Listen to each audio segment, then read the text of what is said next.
We had a chance this week to see the new Asus ROG Swift PG42UQ 42-inch OLED monitor at their Apex launch event at Silverstone Circuit in the UK. We're going to be reviewing this screen in the near future, but for now I'll give you a rundown of the key specs and features, some additional information that I learned from the event, and my hands-on initial impressions of using the screen.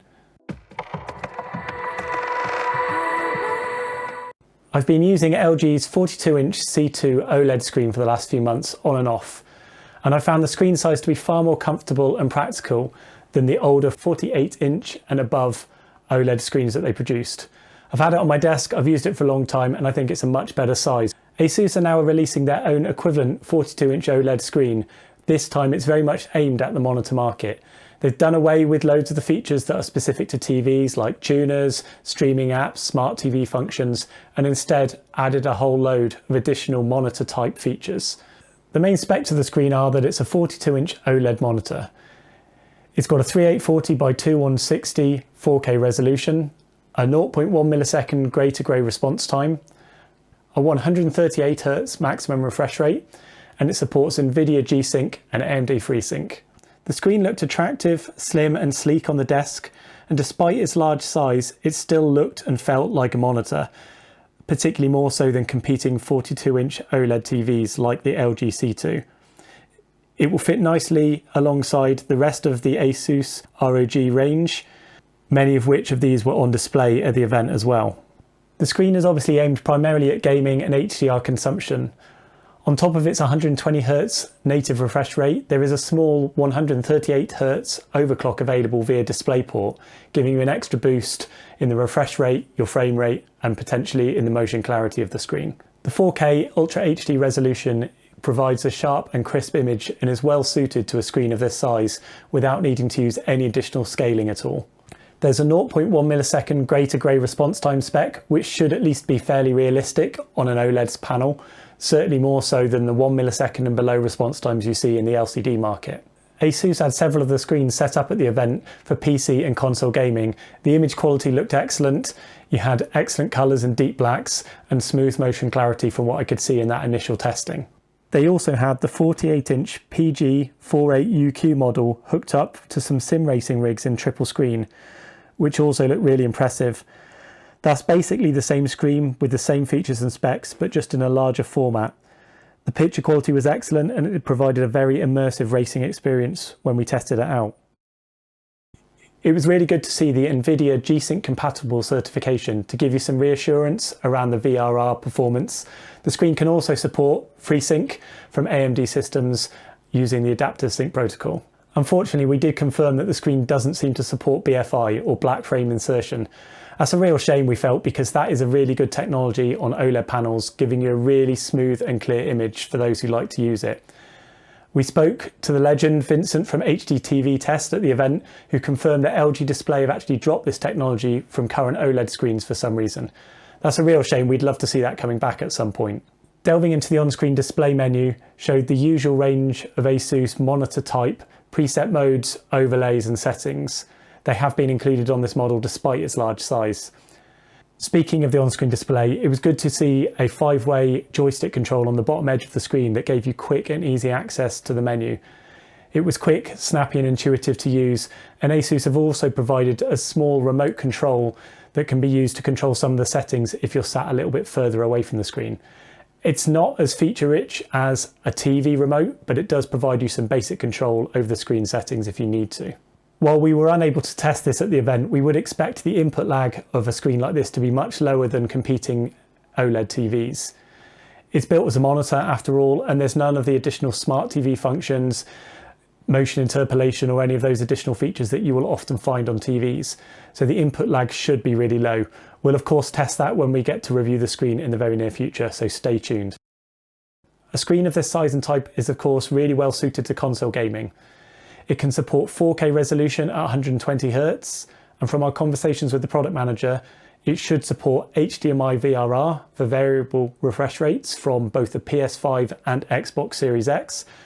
And during the event, the product manager also confirmed it will support auto low latency mode. We're waiting on confirmation from Asus about the bandwidth capability of the HDMI 2.1 ports on this screen. We believe they should be 48 gigabits per second, and they should support full 4K 120Hz at 444 chroma. We'll confirm back as soon as we can. Keep an eye out in the comments section below and on our website for more information in the future. Asus are also promoting the colour accuracy of the screen and positioning it as suitable for content creation. It's got a 10-bit colour depth, a 98% DCI-P3 colour gamut, which is the equivalent to 133% of the sRGB colour gamut. From our look around the on-screen menu, it did seem to have emulation modes for both sRGB and DCI-P3, although we'll have to test those in more detail when we come to review the screen in the near future. The screen also comes factory calibrated with a Delta E of under 2, and a factory report is provided in the box with the screen. Unlike screens like the LG C2, the PG42UQ unfortunately does not support hardware calibration, so you'll be limited to normal PC graphics card profiling and calibration as you would from a normal monitor. We'll talk about the monitor type features of the screen now. Asus have done away with all of the TV-like features, so there's no tuner, there's no streaming apps, there's no smart TV functions, but instead, in return, they've added a load of monitor type features that you might find in that space. Where you're most likely to generate conversation is going to be the new micro texture anti-glare coating. The coating is a lot more like what you'd find on a monitor, traditional anti-glare in appearance, and it's unlike the glossy coating that you get on competing TV models. It did a really good job, we thought, of handling reflections, reducing glare, reducing those reflections when you're sat in front of the screen. But at the same time, depending on your ambient light conditions, you may find that it limits your contrast ratio and the appearance of blacks a little bit more than you would on a glossy screen. That's pretty typical for any monitor that has an anti-glare coating instead of glossy. We'll do a lot more testing on this when we get the screen soon. One of the key things that's been added to the screen is a DisplayPort 1.4 connection, which features display stream compression and can support the full 4K 120Hz without any problem. In fact, over the DisplayPort connection, you can also overclock the monitor up to 138Hz, giving you that extra little boost in your refresh rate. It's great to see DisplayPort included here, making it a lot more accessible to a wide range of PC systems without needing to have the latest generation of HDMI 2.1 graphics cards. Obviously, you're still going to need a very powerful graphics card to run the screen at anything near to 4K 138Hz, but at least it gives you that option and a more simple connectivity from your PC. Asus also talked at the event about how the screen has a normal PC standby mode, which actually is really useful because I found it really annoying on the LG C2 to have to turn the screen off manually with the remote every time I put my PC to sleep. This should behave a lot more like a normal monitor that you'd be used to. It includes a fast wake up and the ability to go to sleep when you put your PC to sleep. Thankfully, they've not removed the speakers from the screen. It includes two 10-watt Harman Kardon speakers, as well as a 15-watt subwoofer.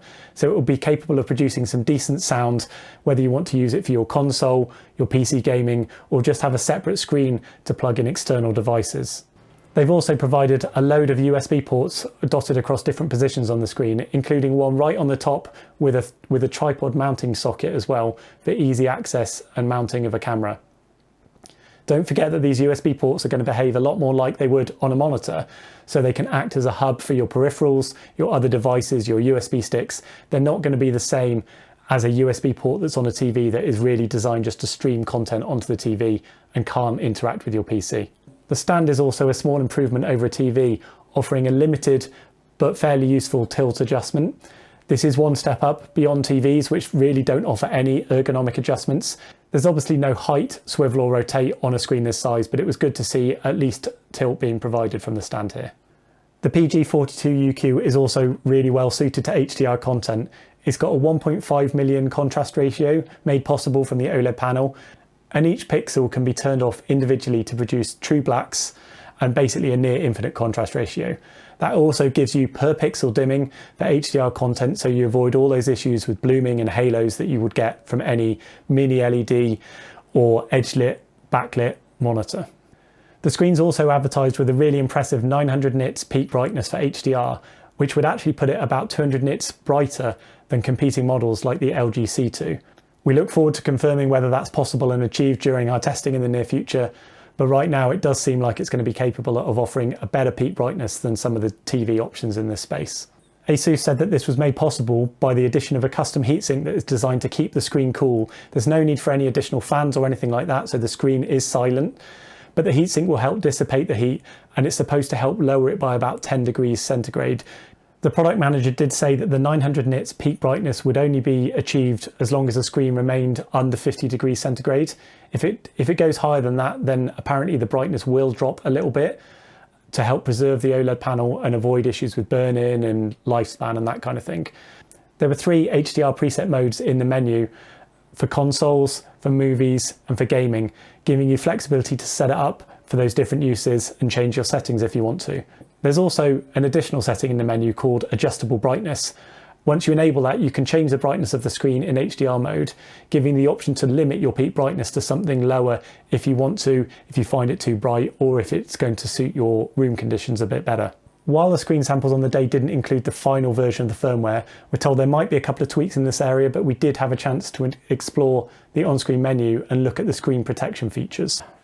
There are options for screensaver and pixel cleaning, which we believe run refresher cycles on demand.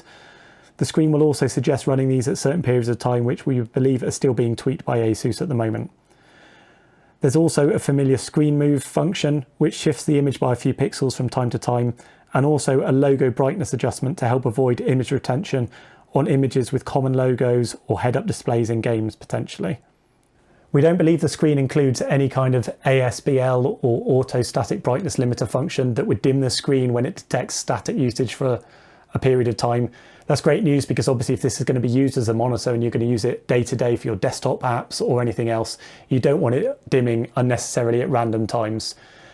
We're waiting to double check that ourselves when we test the screen, and we've also written to Asus just to confirm, but we couldn't see any sign of this being used even when games were being paused for long periods of time at the event. The screen also has a setting called uniform brightness, which we believe will cap the brightness of the screen at a certain level, probably around 450 nits, which is the typical brightness for SDR mode. It's designed to cap the brightness so that as you're changing the APL, the size of the bright areas of the screen, or a white window for instance, the screen doesn't dim or brighten at different settings. So if you find that annoying on an OLED panel, or you just want to generally avoid it, then you can enable this feature.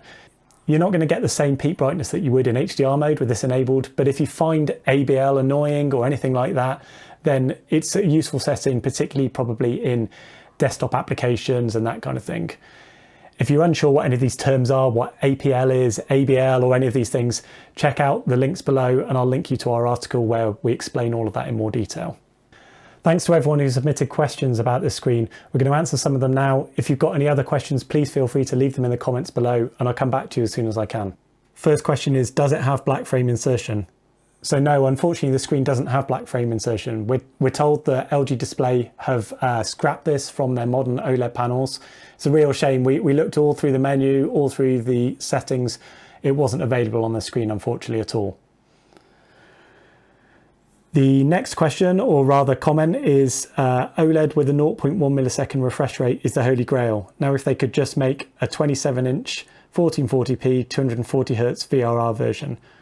Well, actually, you might be unlucky, because LG Display do have plans to produce a panel of exactly that spec. An OLED panel, 27-inch 1440p 240 Hz. We talked about it in our recent LG Display panel roadmap. I'll leave a link in the description below. Check that out. Hopefully that will fit exactly what you're looking for at some point in the future. The next question was, does it have some form of auto dimming? So, I mean, it's going to have the normal OLED automatic brightness limiter, where the brightness does change depending on the average picture level. You know, that's something you can't avoid on any OLED. It's down to how the technology works. But as far as we could tell, it didn't have any of the ASBL dimming features that are designed to protect the screen when it detects static content. So that's the kind of thing that's really annoying for PC use and static use when you're using an OLED TV as a monitor. So there was no sign of that here. I'm waiting to double check that when I test the screen myself, but I certainly couldn't see any trace of it during the event. The next question is, what's the luminance at 0% brightness, and how many full speed HDMI 2.1 ports does it have? So I wasn't able to test the minimum brightness capability at the event. It just wasn't possible with the way the screens were set up. But as soon as I get the screen in, I'll be doing all that usual testing, and that will be included in the review. There were 2 HDMI 2.1 ports on the screen, as well as 2 HDMI 2.0 ports They're all quite easy access on the side of the screen, but the two lots of the 2.1 port will be great for like modern consoles, or if you do want to connect your PC up using that instead of DisplayPort, you know, that is an option as well. The next question is this monitor really best for desktop and gaming usage than the LG 42C2? Well, I don't know at this stage. I haven't had a chance to test it and review it properly. I will definitely be including some comparisons. Subscribe to the channel below for all our updates for future videos, and obviously keep an eye on the website for the review and more information. As soon as I've got it, I'll let you know which one is the best screen then. The next question is, does the monitor have an optical audio output? So yes, actually it had an SPDIF output as well as a headphone jack. It's got those integrated 2x10 watt speakers as well as the 15 watt subwoofer as well. So you've got a lot of options when it comes to sound, but yeah, there is the optical audio output as well if you want to connect it up to an amp or whatever. Another question is, this one is not quantum dot, is it? So no, it's not. Quantum dot is normally used by Samsung on a lot of their screens and panels. This still has a wide color gamut. It's got 98% DCI-P3 coverage, which is the equivalent to 133% sRGB. We'll confirm obviously all the color space coverage for DCI-P3, Rec 2020, Adobe RGB and everything when we come to test the screen in full. The next question is, does it natively pivot 90 degrees? Is it easily mountable to a VESA PC monitor arm? And does it overclock to 138 Hertz? Getting in 3 questions for the price of 1 there. So no, the provided stand doesn't include pivot or height or swivel adjustments. It just has a very basic tilt. I mean, the screen's too big to feature something like pivot. It'd be impractical, but you can remove the monitor stand from the bottom of the screen and instead VESA mount it if you want. It's 300mm by 300mm for the VESA mount, but that's certainly an option if you want to wall or arm mount it somehow. Does it overclock to 138 Hertz? Yes, it does. That's only over the DisplayPort 1.4 interface. It's not possible to do that over HDMI 2 or HDMI 2.1. That's just a DisplayPort only overclock. The next one was, if it has a fan, how loud is it and does it ramp up quickly or slowly, e.g. for bright scenes? So no, actually the screen doesn't have a fan. It's got no active cooling at all, so it's completely silent. It's just got that big custom heatsink that Asus have added to help dissipate the heat and control it that way. So there's no need for a fan on this model, which, you know, for those who've got a silent PC setup, I'm sure you'll be pleased about that as well.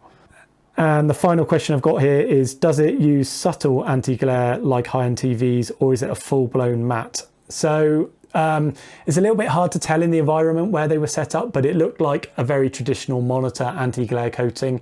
I will compare it with normal desktop monitors and as well compare it side by side with an LG C2 with its glossy panel. So there'll be full analysis on the coating, its impact on text clarity and black depth and contrast ratio and everything when I come to review the screens. We'll be doing loads more testing of the screen. A full review will be coming in the near future. We're hoping to have the screen with us quite soon. Subscribe below for video and content updates, and of course keep an eye on our website. If you wouldn't mind and you've enjoyed this video, please give us a thumbs up below as well. That would really help. And let us know in the comments as well below if you've got any questions at all. Let us know if you're considering buying this screen. Do you think it's going to be better than LG's C242 that's you know, a very popular model? Let us know all that stuff in the comments below and we'll definitely reply as best we can.